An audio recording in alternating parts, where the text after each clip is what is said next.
Hey guys, what's up? So I've got another Monster Hunter Wilds video for you, and this one's a big one because it's over the brand new Savage Omega boss fight.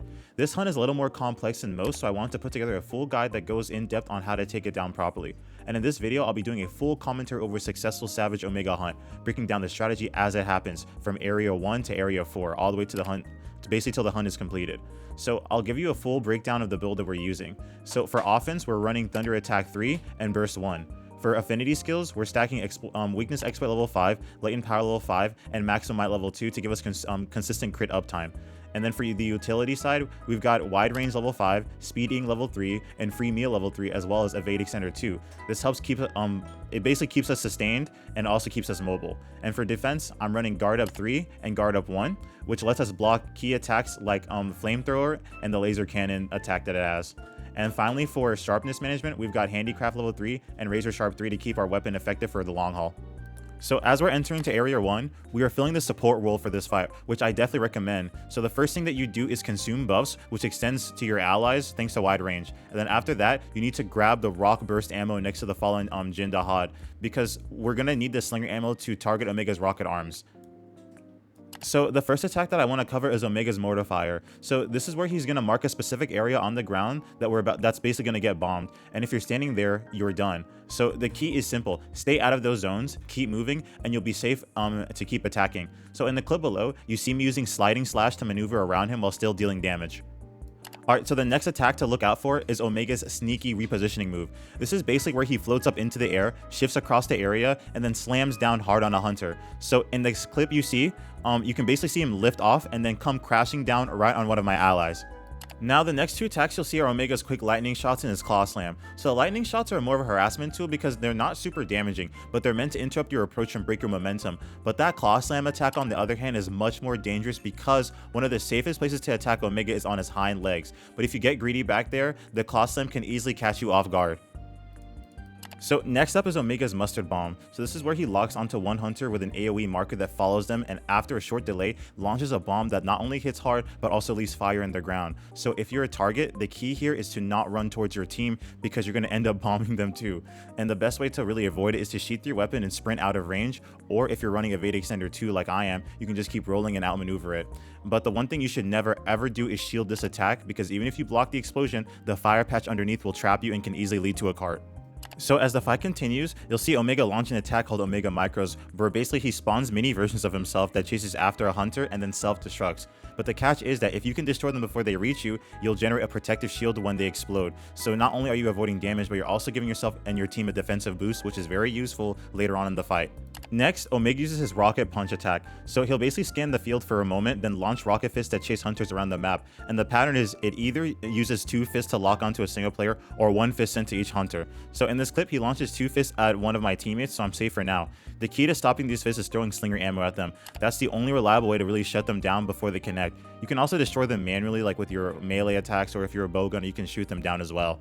Alright, but the thing is though, is that after Rocket Punch, one of Omega's options is to follow up with Flamethrower. And what you're seeing in the clip below is the Cardinal version of it, which is extremely dangerous because it comes out fast, and if you're caught out of position, you can easily get clipped and burned. So the move starts with Omega readying the Flamethrower, then blast it in 4 directions. And the safest way to deal with it is to block it if you've got Guard Up. And that's why this build is running Guard Up 3, and basically it lets me safely block this attack, as well as another big move that we're going to cover later. Alright, so later on in the fight, Omega scans the field for another Rocket Punch, and this time it locks on me, and I'm able to shoot it down with the slinger ammo that we picked up earlier. But this is not really the time to relax, because right after the Rocket Punch, like I said, remember, after Rocket Punch, Omega has a few options that he can do. So this is one of them.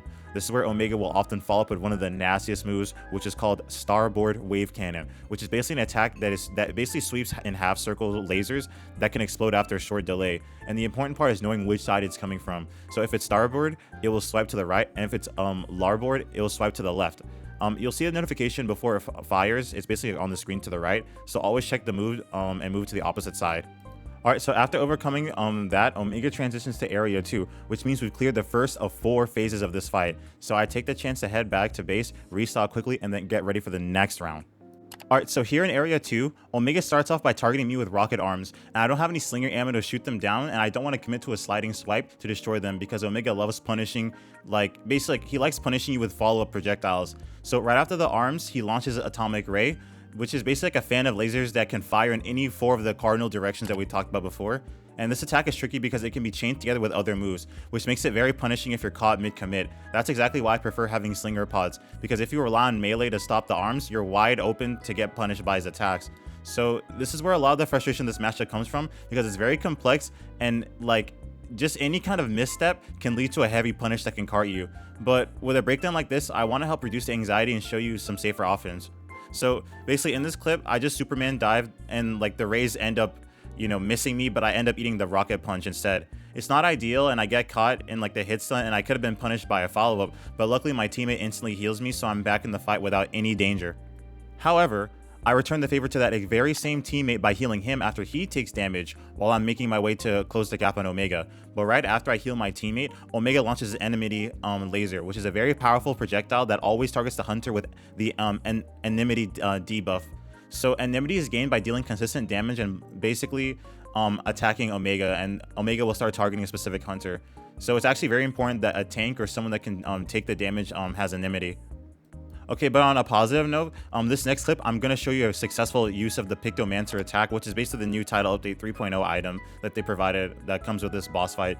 So basically, the reason I'm doing this safely is because Omega is in mid-cast, and that attack that he's doing is probably one of the most dangerous attacks that he has, because it's a huge AoE freeze that basically is a kill confirm. And what I mean by a kill confirm, I mean that if you get caught by this move, Omega will freeze you in place and immediately follow up with a charge attack that can cart you on the spot. It's extremely dangerous, so the best place to keep your distance and wait it out unless you're guaranteed a safe angle like I'm doing here. So whenever you see him do this move and you're in the right spot, definitely use your Pictomancer to get some sneaky and cheeky damage in. Alright, so in this next clip, you're going to see Omega's charge attack. So what makes it so dangerous is a subtle startup animation, because it's very easy to miss. But once it goes off, Omega covers a massive amount of distance and he basically follows up immediately with another one of the charges. So this is exactly why we're running Speed Eating 3. And it's so important to run that skill, because it's not just about restoring health, it's about healing fast enough to reset before Omega can finish you off. In nearly a 30-minute battle like this, your team will get caught eventually, but the key is being able to recover instantly and keep the hunt going.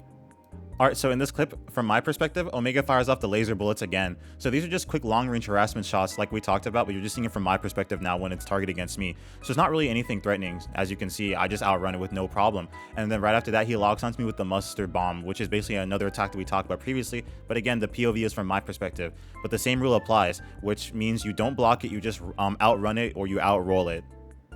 Alright, but in this clip, I want to show you a single mistake that can almost cost you a cart. So I gambled on a Pictomancer attack in the wrong time, and right after his atomic ray, Omega punished me hard, because instead of a normal mortar strike, he launches multiple volleys in succession. And this move is extremely dangerous, because if you try to block it with sword and shield, even with guard up, your health will melt from the repeated explosion, and he can just keep spamming it over and over and over again. And if you try rolling, you'll just get clipped by the blast. And to make it worse, right after the mortar strike, Omega chains in charge attack, which has 2 hitboxes, one going forward and another one like on the return. And the only reason I survived this was because I'm running a 3-piece Arc Tempered Ray Dao set, which gave me the tenacity skill, and my teammates healed me instantly afterwards, which is another example of why sustain is so important in this battle. Okay, so after Area 2 comes Area 3, and this is where the fight really puts your damage output to the test, because after some brief combat with Omega, he summons a Nursilla clone, which basically means that if you don't kill it fast enough, Omega will unleash a Delta attack, which wipes out your entire team and will end the hunt immediately. So this is a pure DPS check, and you need to burn the clone quickly while still maintaining enough sustain to survive the fight.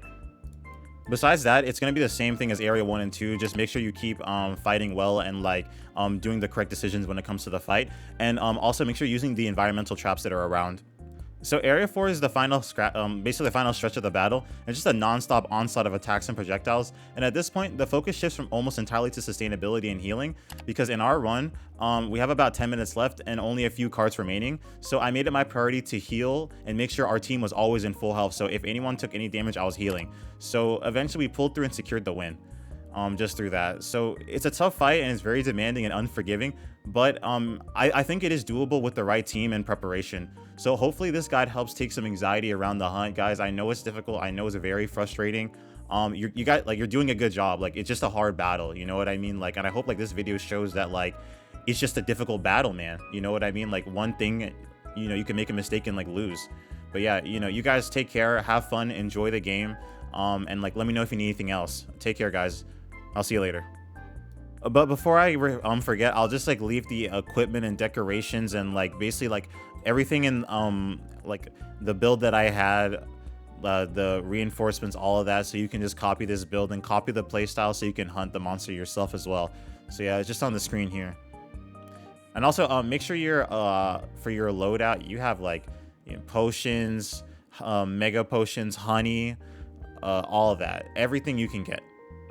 All right, take care guys, for real this time.